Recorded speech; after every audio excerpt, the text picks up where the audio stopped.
Chatman Friday, a podcast for Maine in North and West Melbourne. Chatman Friday. Welcome to another episode of Chatman Friday. This is again Friday, and we are here with you in Chatman Friday. Not only me, Syed, but Ian is also with me. Yes, and we've got another Ian as well. Yes. So this is going to be a confusing conversation. Yeah, for me more confusing maybe. Yeah. So we have with us Ian Andrew, who's we're calling him a senior resident because that's a polite way of saying we're all getting a bit older. He's a resident of North Melbourne, retired after a long career as a forensic scientist, and brings to mind Bones from the TV show. Oh, yes. Yeah, so hoping it's something like that. Ian's a strong supporter of the Carlton Football Club and currently a regular member of the men's afternoon tea group at the North and West Melbourne Neighbourhood Centre. Which is on every Thursday between 2:30 and 4. Okay. So Ian, tell us a bit more about yourself first of all. Yeah. Well, I grew up in Watsonia, out near Greensborough, and went to schools in McLeod, the adjoining suburb there, and then secondary school in Watsonia. I did part-time study at RMIT to get a Diploma of Applied Science, and then later converted that to a degree. Started off working in medical research labs, and after a few years I managed to get a position at the forensic labs, which were first in Spring Street in the city. And then after about a year, they moved out to McLeod, close to where I... Well, that was very convenient. Yeah, that's right. So I could walk to work at that time. I usually drove though because I was probably running late. And had a fairly long career in forensic science in biology. Okay. Which involved looking for... evidence of blood or hairs, or it was later discovered that fingerprints could transfer DNA to objects, and that was a fairly important development in our testing. Okay. So when did that DNA testing come into vogue? It's not very long, is it? That we had that technology? It was in the mid-90s, I think. Prior to that, we tested for different enzymes that were found in blood and in different forms, which allowed us to sort of personalise the combinations of enzymes to a particular person. Right, okay. Possibly anyway. Yeah.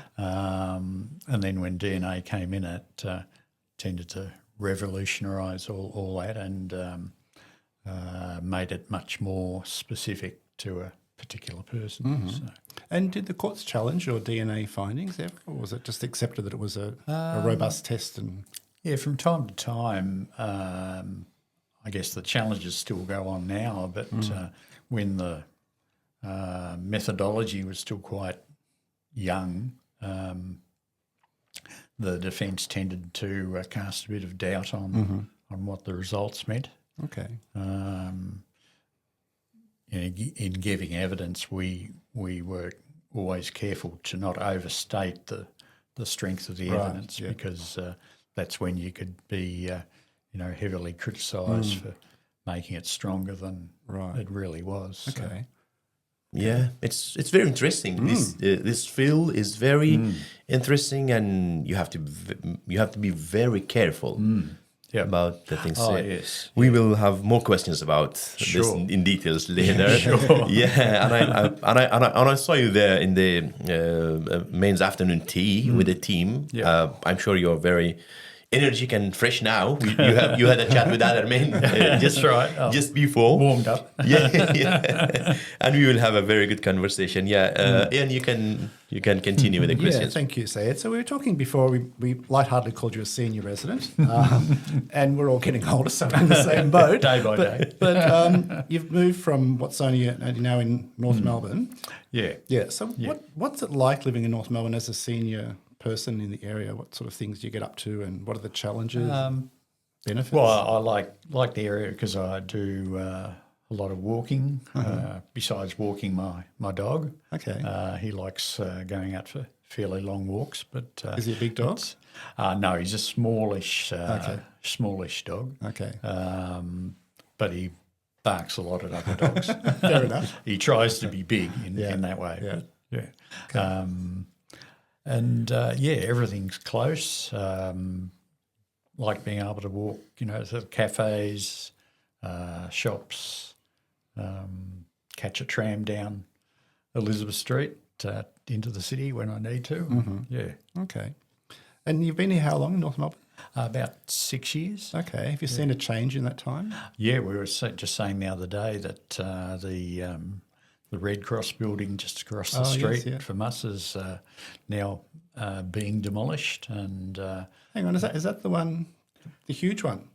it occupied a fair area of Okay. that block with the parking area behind on Harcourt Street, and the big accommodation building, the principal on the corner of Flemington Road, that was being built when we first moved in.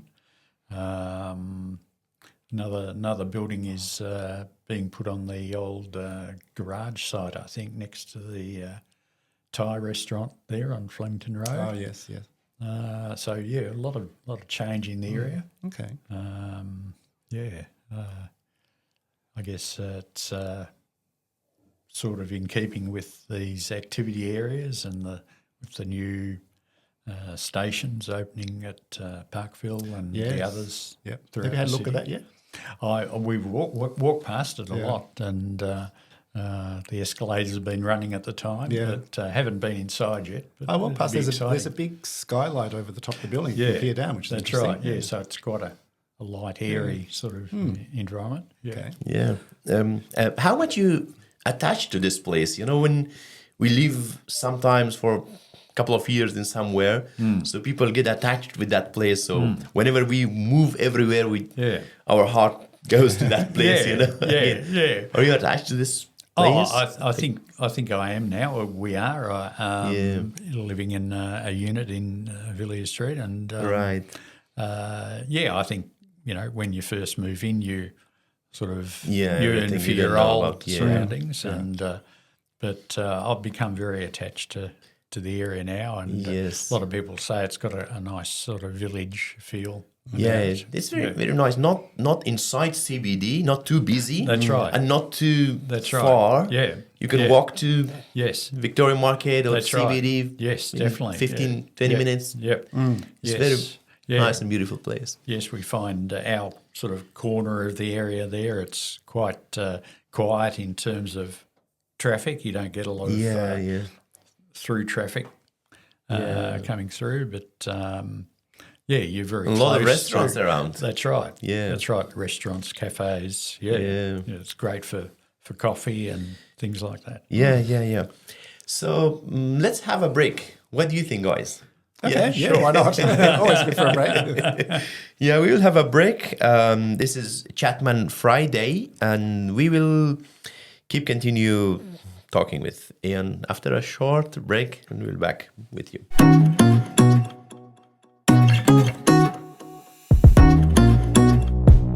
The men's afternoon tea. It's a casual get-together for some food and a chat with other men from the neighbourhood.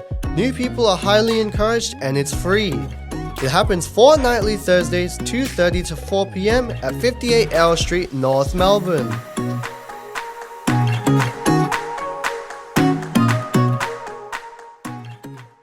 Welcome back, everybody. We're here with Ian Andrew talking about his life in North Melbourne and his past life as a forensic scientist. Yeah. Ian, just before the break, you talked about how you've found a place in North Melbourne you feel quite at home. Do you have any advice for people moving into the area about how they might start to connect with community and feel part of it? Yeah, there's quite a few sort of social groups, social areas that people could get in contact with. The community neighbourhood centre here, the library. I try to visit the gym down Arden Street, the North Melbourne Football Right. Club Okay.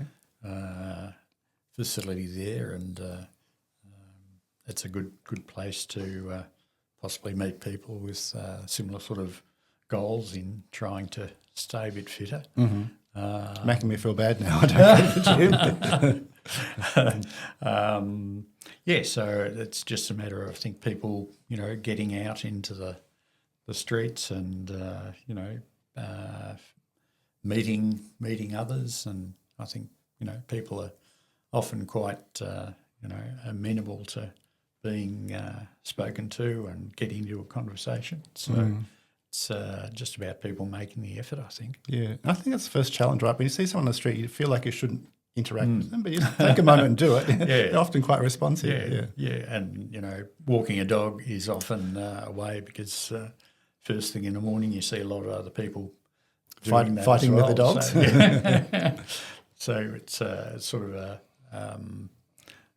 thing that people recognise, those people are going through the same sort of thing. So it's, And is there a particular dog park you could recommend for people in the area? There's an off-lead park up near the Arden Gardens apartments, a bit further up Arden Street or off Arden Street there, and quite a few people have their dogs running free there. Okay. Yeah, although ours prefers to be on a leash walking around streets rather than running around with other dogs. So A bit precious, he or she. little bit. Yeah. And if you don't have any other thing about the topic, I can't wait to hear about that. Go ahead. Forensic scientist, The forensic scientist or science is very interesting for me. It is something I haven't heard a lot about it. Sure. But I know it's very important, especially with some cases attached, connects with the court, the police, those kind of cases. Yes. So you talked a little bit about this before, but I want to just ask you to go a little bit deep in details. Yeah. So if you explain what is it for.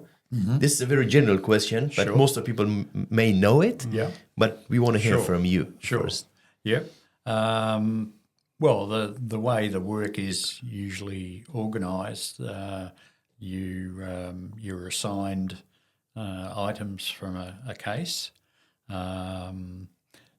You take them back to a bench that's been thoroughly cleaned and having sort of butcher's paper or something similar put down to catch any of the fragments or anything that might fall off the item.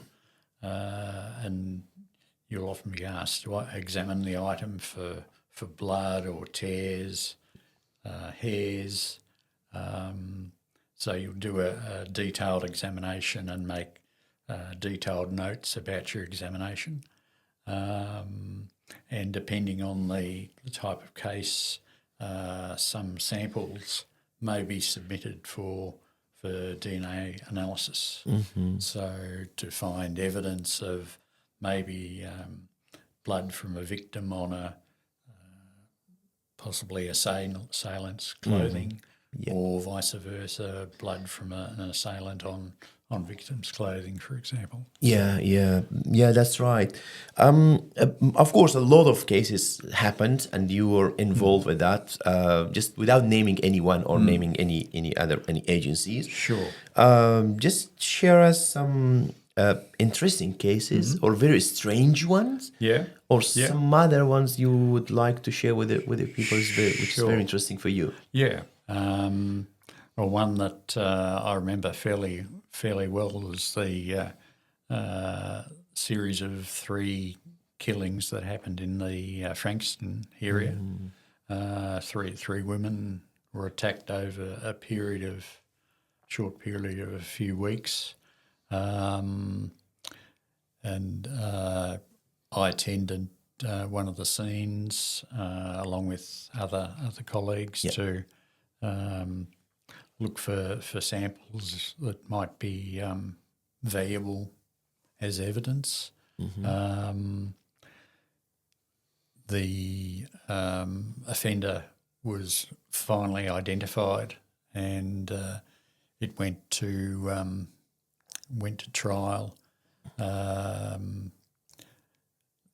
he's currently serving a term in prison. Another case was, I think, happening in the Bourne area where I think it was three victims were essentially executed in a house. It turned out to be, the offender turned out to be someone living on a boat in Port Phillip Bay. And he'd actually used oil filter as a silencer on his weapon. So that was quite a unusual modification to a weapon. I recall going through the house at the time. It was quite an strongly affecting situation there, seeing three victims all executed essentially, and but they identified the person in the end, and he's again serving time in prison. So. I know Ian also may have some questions, but I want to have another follow-up questions, Ian, if you absolutely agree. It's very interesting. We don't fight here. The thing is, at the moment, the technology, the modern technology, especially AI, these recently, is improving very quick and fast. Oh, yes. Do you think will take over of this profession one day by new technology or AI? I think it would certainly be assisting our testing in the various areas of the lab. It's probably developed a great deal even since I finished up working there, and I can imagine it being applied to various sorts of areas in testing to assist the analysis of results. So I can imagine it improving the identification of valuable results. Right. You mean it's positively affected, not negatively to this profession? I think it would be in the main positively affecting, because all our testing is sort of overseen by quality standards. We are examined by an external body to see that all our procedures and work are up to the best standard in scientific terms. So. I don't want to go more deeper into this, otherwise lots of confidence things, in this profession.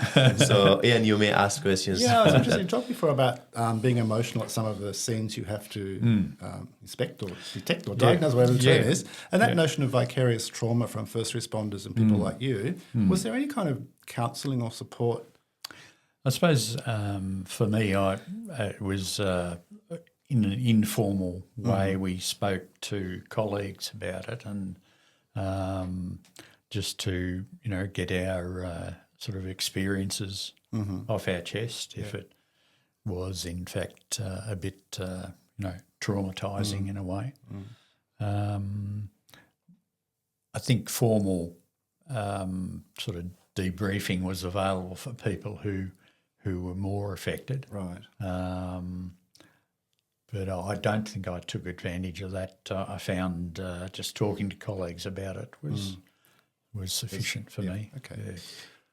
Before the break, we have another break, short break later. I'm saying in a very simple words, so those youth or kids, they want to, when they grow up, they want to follow this profession. The forensics studies or science, how hard is it? What advice you can give to them? Yeah, many of the universities have a forensic unit within their diploma or degree qualifications. Right. It may have become even more involved since I was familiar with it, but I did several sort of career sessions at a school in Brighton and spoke to students, explaining what the work was and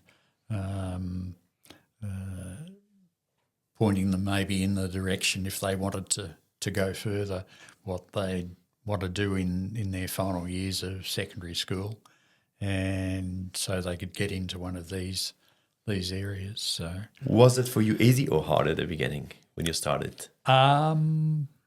It's most of the training is sort of on the job. In your degree or diploma, you've got the fundamentals, but then learning about the testing itself is training for that is given on the job, and you do proficiency testing to make sure that you're sufficiently sort of versed in the work. Yes, so you go step by step, and everything will be easier. It builds up your experience. Yeah, that's right. That's right. So we have a break, yeah? Yep, sure. Yeah. Yeah, okay. After a short break, we will come back. Sing Now Community Choir. Join music director Susie Kelly in this inclusive community choir for adults of all ages. The choir sings music from across the world and spanning many decades. No previous experience is required. For more info, call us at 9328 1126 or visit our website. Welcome back to Chatman Friday. Syed and Ian, not only one Ian. We have Yeah, another two Ian Ians today. today. Okay. Double trouble. So, Ian, I wanted to ask you about football. You said you grew up in McLeod and Watsonia. Yep. You're living in North Melbourne, but you're barracking for Carlton. How does that happen? Yeah. I think I recall listening to the description of the 1970 grand final between Collingwood and Carlton. And that was the match where Collingwood was leading by 40-odd points.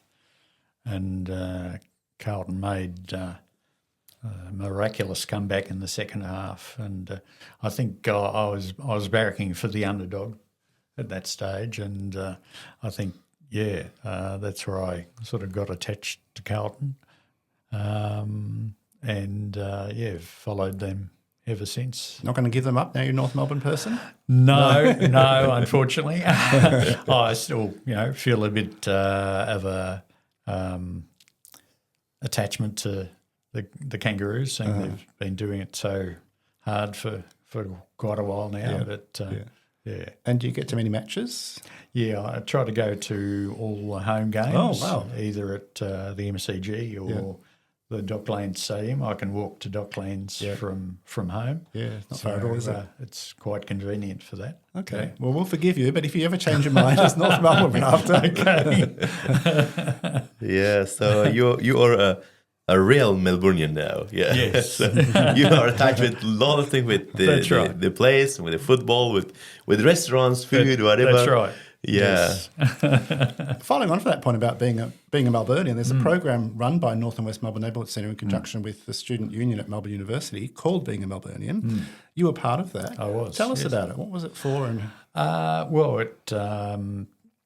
We spoke to a lot of students in various areas at these sessions, and got to learn, what they were studying, and their life in inner Melbourne, and they got to hear from us about what our lives have been like, and so we developed a lot of good connections. Okay, like a cultural exchange in a way. Yes, that's right. Yeah, I had heard, particularly at Melbourne University, a lot of the programs that international students enroll in are almost all entirely international. There's no local students. So I guess they Right. don't have that opportunity in class, do they? No. And I certainly got off them, their energy for enjoying life here in Melbourne, and they had a lot of interest in finding out about traditions in Melbourne, what the food was like, and other activities to do. Right. And I guess too, English language proficiency might be something they benefit from Yes. talking to a local. Definitely. Yeah. Definitely, I guess myself, I tried to, speak clearly and tried not to include too many. Too much Aussie slang. Yeah, that's right. And we had sessions about, sayings and slang terms to try to get them familiar with those more common terms. Right. Yeah. And so the program was a success in your view? I think so, yeah. I think towards the end of the series, we were much more comfortable talking with each other, and we'd exchange a lot of ideas and feelings about life here. So I think it was a very positive sort of outcome. Great to hear. Yeah. I like to go back a little bit backward to the football. Sure. You've got to let that go, Syed. Yeah, I was asking that have you used to play years back on that time yourself, just friendly with friends or not? Only in secondary school, not at a very high level. I enjoy watching the game at most levels, but I never played. My parents were a bit worried about me wearing glasses and having them broken in play or something. So they didn't really encourage me to get into. And do you play some other sports at the moment or not? I did play a bit of tennis. Good. When we were in Bundoora, I played a mixed doubles competition at night in Bundoora there, and it was a good evening to socialise and have a bit of a hit as well. So right. and I'd enjoy watching tennis now. The Australian Open and all those major competitions. Yeah, I think when you watch, we enjoy more than playing. We have a coffee or tea. That's right. That's right. Drink something. And if you don't have any other thing about the Melbourneian, I would like to ask something about the North and West Melbourne Centre. Yeah, please do. If I know there is as I mentioned in the episode before, the main afternoon tea group, which is fantastic, which is very nice, very good people over there. Yes, I just came for a minute and then I was witness. It was very nice, beautiful. With the center. When was the first time you got with the center and you get engaged with this center? I think I've been going about 2 years now, maybe a bit more. I'm trying to remember how I became engaged with it. It might have been as we were passing, someone said, there's a session here for men on a Thursday afternoon, and that might have been when I started coming. Yeah. Share us your feeling. How are you feeling when you first started engaging with the center? Yeah. And how was the center? What you liked the best that time? It was a very welcoming sort of atmosphere, and people attending, with different backgrounds. Could hear their stories and tell, your stories about life and growing up in the neighbourhood.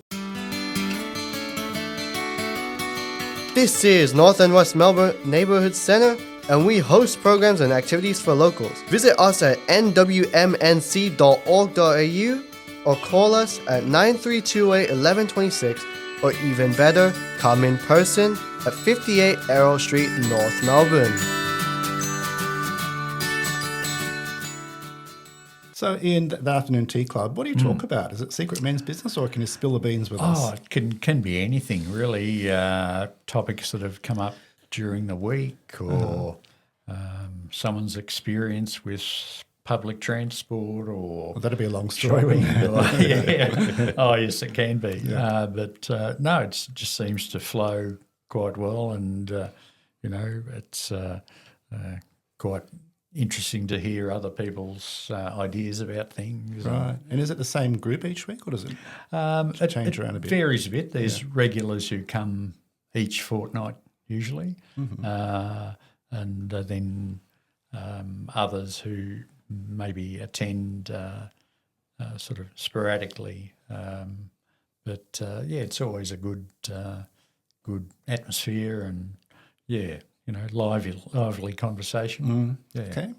Yeah, that's nice. Yeah. The other thing is, at the moment, a lot of men may hear our voices through this podcast, and your voice too.